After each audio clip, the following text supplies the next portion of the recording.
Hello, welcome to Zusy Lei, where we practice living a beautifully imperfect life, and today we're talking more about books.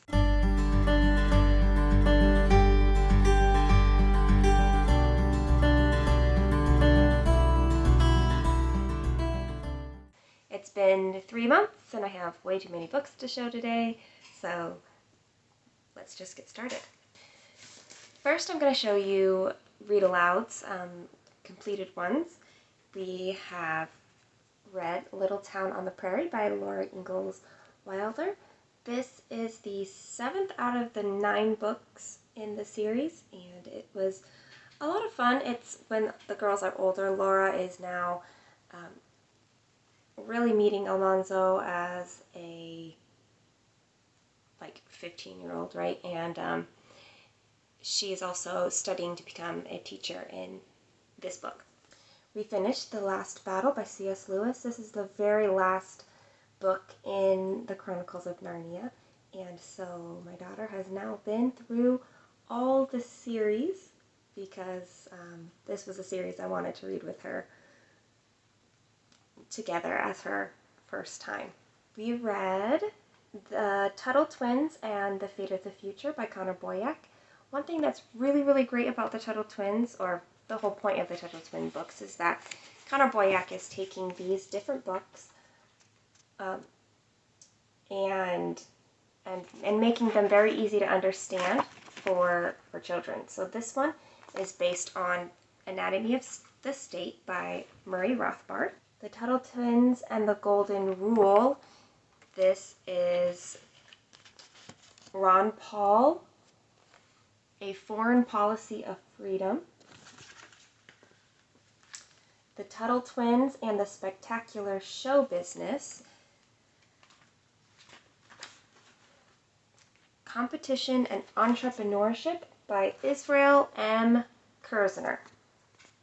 We read some Winnie the Pooh. Eeyore Has a Birthday. Eeyore is my very favorite Winnie the Pooh character. Kanga and Baby Roo Come to the Forest. We've read some Beatrix Potter. The Tale of Mrs. Tittlemouse. You're never too old for Winnie the Pooh and Beatrix Potter. We read The Tale of Jemima Puddle Duck and The Tale of Little Pig Robinson. This was my first time reading Little Pig Robinson, or at least that I remember. And it's a much thicker book than most of the Beatrix Potters are little like this, and Pig Robinson is bigger. Now, Robinson Crusoe by Daniel Defoe. This one, we started reading this back in September 2021, and it's kind of been set aside and brought back several times. Right now, it is set aside, so we will finish it one day, but today's not that day. And Heidi, we are a little bit more diligent in reading Heidi, and I apologize for the glare. This has a shiny cover on it. This is the Illustrated Junior edition, and it is very lovely. There's the back cover and an illustration from the inside. The next set of books are books that I had to set aside for a time period. My brain was just kind of inundated with a lot of things. Not just my brain, but like my nervous system kind of got overtaxed for a little while between travel and feeling just very heavy with heavy topics, and there was just a lot of things all at once, and I couldn't do anything for a while that resembled study or like working really hard, which created some interesting times in my home, but that's okay. So these are all books that I will return to, but currently are just set aside until more of that capacity comes back, and then I'll be careful about how I bring them back in. One is The Island Story by H.E. Marshall. This printing is done by the Libraries of Hope. I love their, Marlene Peterson runs it, and I just love them as a company and what they do. The Ultimate Hitchhiker's Guide to the Galaxy. This is a glow-in-the-dark cover. It's a collector's edition which holds all the stories in the Hitchhiker's Guide, written by Douglas Adams. I have read The Hitchhiker's Guide to the Galaxy, which I read as a teenager, and that's like the only one that's familiar to me. The Restaurant at the End of the Universe I also have now read, and I am in Life, the Universe, and Everything. I don't know why my brain classified this particular book as like study or something it felt like it had to do, and so it didn't want to do it. But my nervous system said nope, so I did set it aside, but I'll get back to that one. The 12 Rules of Life by Jordan B. Peterson. I love this book and can't wait to get back to it. I think I'm in the second or third rule, the second rule, and I do look forward to getting back to this one because I love how he explains the science behind what his 12 rules for life are. Atlas Shrugged by Ayn Rand. This is a ginormous book, and I've been reading it for over 3 years, over 4 years. I don't even know when I started this at this point. And I don't think I'm even halfway through yet. I have made progress, and I do enjoy it, but it is hard. For some reason, it's hard. Parents and Children is the second of the Charlotte Mason books, the Home Education series. And I do intend to read all 6 of these books, but I'm only on the second. The Underground History of American Education by John Taylor Gatto. This isn't the first one of his that I would recommend if you haven't read him yet. I would recommend Dumbing Us Down first, and then move on to something else. But this is a fascinating look at the history of American education, how it was formed, and the foundations upon which the ideas of our modern-day American educational system was built. This set of books are books that I have finished reading in the last 3 months, besides the read-aloud books. Well, these are some of them anyway. I read The More Child by Eloise McGraw. I read this many times as a child and teenager. And when my daughter picked it up to read, I wanted to read it again, so I did, and I loved it. It is a girl about a girl named Saskia who discovers that she is half folk, half human, but has been raised as a human, not knowing that she was folk. And she fits in neither world, and neither world wants her, and she has to decide what she's going to do about her life. The Book of Three by Lloyd Alexander. This is the first book of the Chronicles of Prydain, and this was really fun. I haven't read any of the other ones, and I have some of the series, not all of it, I don't think. But I'm looking forward to reading more about it. It's really interesting because he's a very unassuming boy in the beginning, but because of who he meets along the way and the choices that he has to make, you can really see how he grows over the course of his adventure and coming in contact with people he doesn't normally, like dealing with the entire kingdom and things like that, instead of the world that he started out with, this very small world of the farm. It really grew by the end of it. Last Child in the Woods by Richard Louv. One of my favorite parts in this book was all the different explanations of how people are working to integrate nature back into our daily lives. My favorite one that I read in here was about a man who is breeding, there's a better word than breeding, but I can't think of it right now, grain to grow like prairie grass instead of the way that it is agriculturally grown, which can really erode the soil in the way that we dig up the ground and plant and their root systems. So if so he's working on creating a strain of grain that, or probably multiple grains, that can grow like the prairie grass so that it maintains the soil, but can now be grown like throughout the whole prairie land where a whole lot of people don't live, but it would be good. The only problem really is that it's going to take a long time because he's not doing it in a laboratory with genetically modifying it. He's doing it the traditional way. The Lost Queen of Egypt by Lucille Morrison. This is a printing by Purple House Press, who is a small publishing company, and I love buying books from them so much. This is a book about, I don't know if I can handle Egyptian names right now. Her name starts with an A, and she marries Tutankhamun.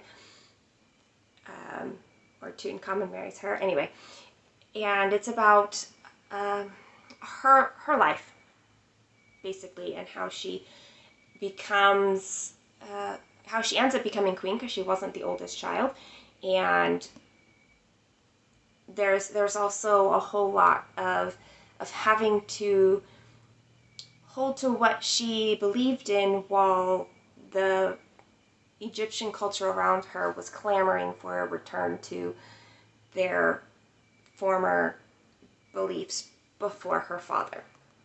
A very interesting book. I am participating in the Unread Shelf Project 2022, and this challenge, they give you a prompt for every month, and the idea is that you pick a book that fits the prompt, read it within the month, and if you haven't read it by the end of the month, then get rid of it. Donate it, give it away, whatever. Just get it out because there was your deadline. So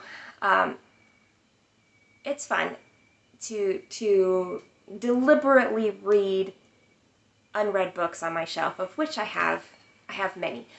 I have chosen to take the books for this challenge from these particular books that are behind me.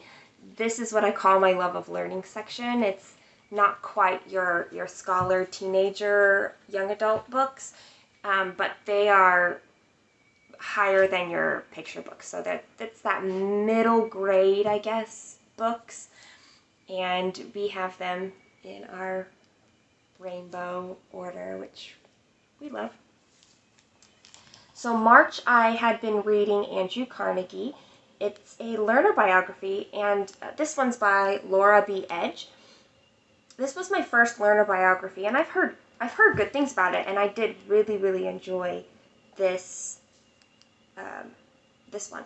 So if I ever come across more, I don't think I own any more, but if I do ever come across them, I would love to add them to my library and read them. In April, the prompt was a book by an indie publisher or small press, so I did choose Purple Press, just so that I love them. This is The Borrowed House. It's by Hilda von Stockham, and it is about Hitler-occupied Holland, and the main character is a girl who is a Hitler youth who has to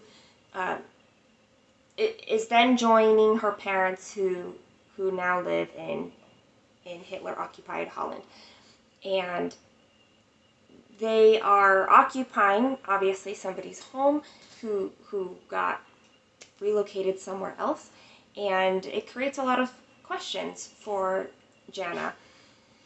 And as she meets the people around and she notices the things that's going on here in Holland rather than her home country of Germany, she starts questioning what she's been taught as a Hitler youth and as a German citizen, and has a lot of things that she wrestles with, a lot of those things that she was taught and values and situations. So it was a really good read. It was a hard read for me because I had a lot of other books going on at the same time that dealt with war or violence or other really challenging things. but it was a very good read. In May, the prompt was the shortest book on your, the shortest unread book on your shelf. And as you can see, there's going to be a lot of like smaller books. So I ended up choosing 2, both of which were less than 100 pages each. The first one was The Angel Knew Papa and the Dog by Douglas Kane, Nick Kelby. This is a sweet little book about a girl who lives with her father. Her mother died, and they live in the woods in a log cabin, and one day it rains, not just one day, but for a very long period it ended up raining, and they got flooded, and her father gets caught in the strong current of the flooding and goes away, and that's what this story is about.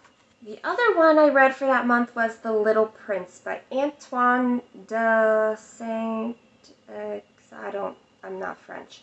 I've never read this book before, and I don't know, there's some books that I feel a little sheepish in admitting that I've never read before, because I feel like so many people talk about The Little Prince, and here I am saying, hi, I've never read this book before. Last month. But now I have read it. It's about a boy who lives on an asteroid, and he ends up traveling to Earth and meets a pilot who got stranded in the desert, and you learn about the Little Prince and his life and everybody he meets through the stories that he tells the pilot. This month, the prompt is a book about a journey. And I actually went to my daughter and I said, which of these books is about a journey? Which one should I read? And she chose The Girl Who Drank the Moon by Kelly Barnhill. She said it's a book about the journey of self-discovery. And also there is some journey in there, some actual travel journey.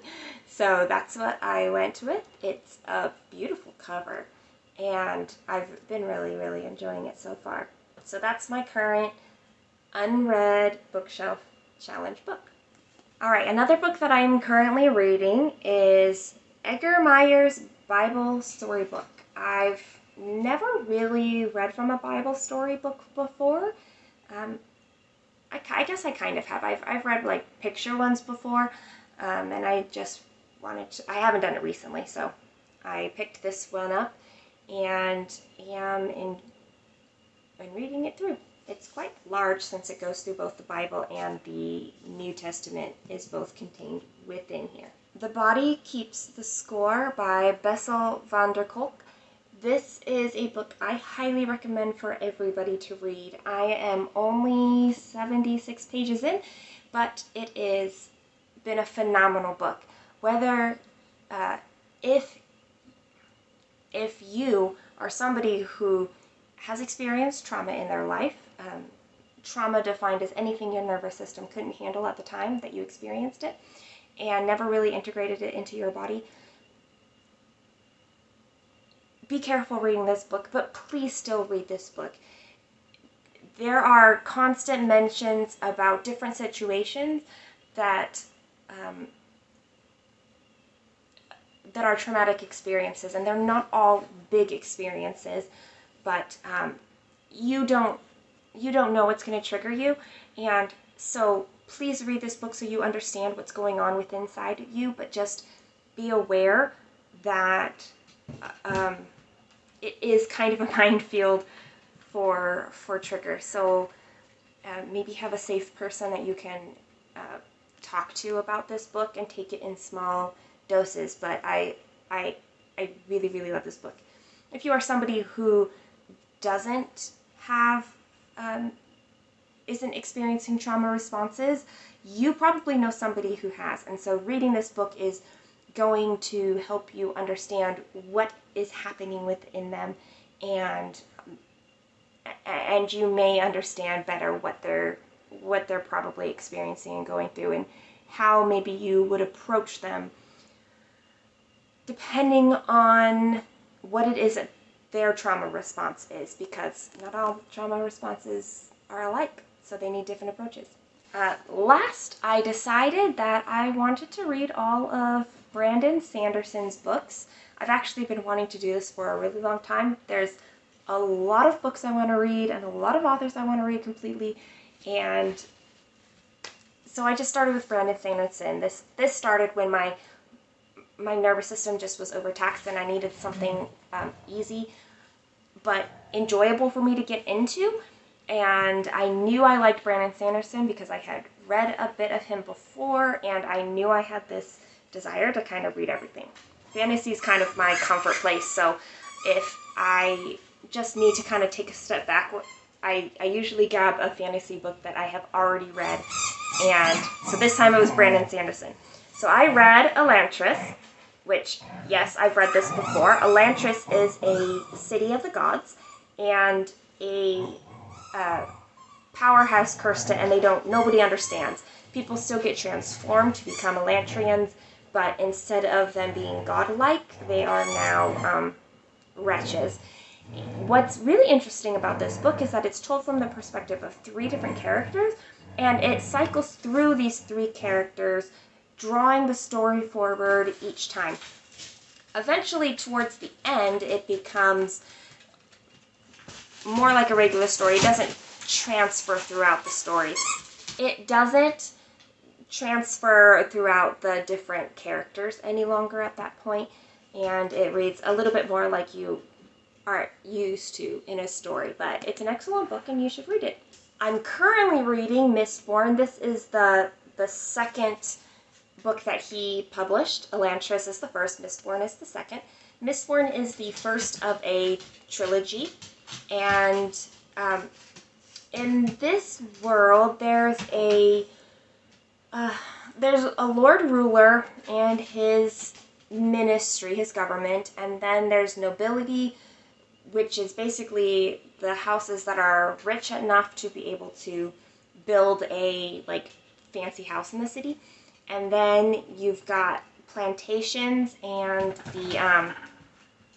the ska, which are basically slaves, and they live both within the city and on the plantations, but they are slaves.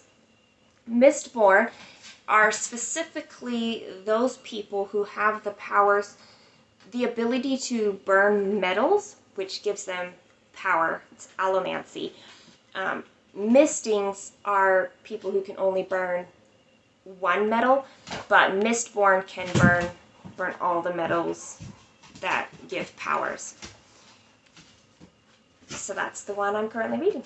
I hope you enjoyed looking at these different books that I've both set aside and read and also currently reading. If you have read any of them and want to chime in on the conversation or share what you have been reading lately, or have any recommendations or favorite books, feel free to leave a comment and we can chat. So I will come back sometime, maybe less than 3 months from now, to talk about books, because that's a whole lot of books to talk about. Thank you for watching, and I hope you are having a wonderful time living your beautifully imperfect life. Goodbye.